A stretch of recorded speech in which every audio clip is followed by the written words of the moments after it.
I was a 20-year-old, scared to death child.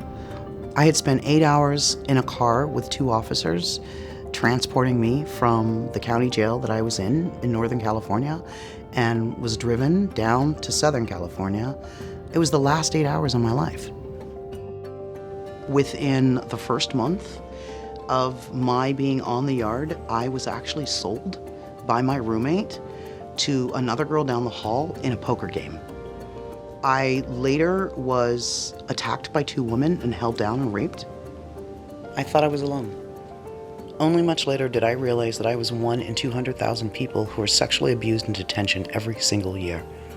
So many of them fall through the cracks, just like me.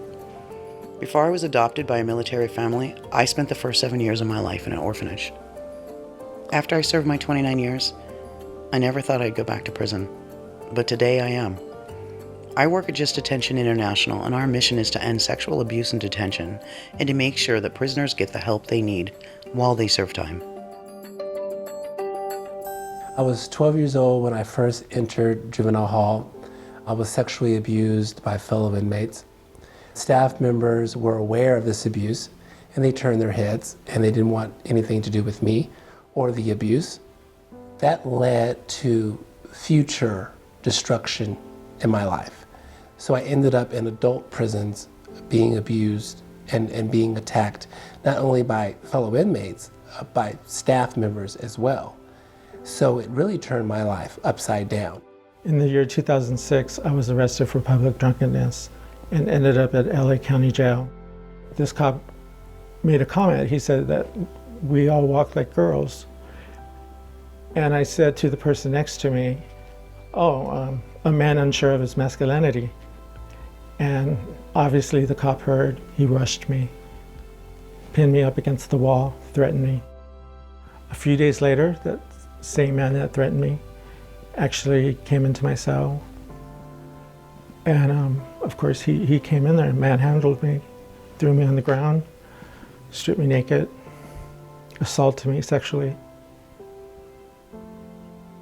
Total humiliation. We as inmates or convicts, we're not allowed to show emotions, but we're full of emotions. We just can't show them. A lot of times there's this thing where we feel we're gonna get rejected, we're not gonna be accepted, we're not gonna be worthy of help. Hi, so good to see you. How are you doing? I'm good. I'm so good. And you? I'm good. Coming back in to try to help your sisters that are left behind. It doesn't get any better than that. And I agree. I feel that it's my duty, my absolute duty as a warden that believes in rehabilitation, that once a woman comes to me for whatever length of time that she's here, to try and help her get better, because I want her to take advantage of whatever I have here in this prison and then go out and parole and not come back again. And even if she happens to have a life sentence, she still can get better while she's here, because this then becomes her home. This becomes her community. My name is Bo, and I was here for 29 years. So JDI has helped us in so many ways. And the difference with JDI is that they come in and they go the next step. It's not just assistance, it's training, education that ends up changing the culture of the institution.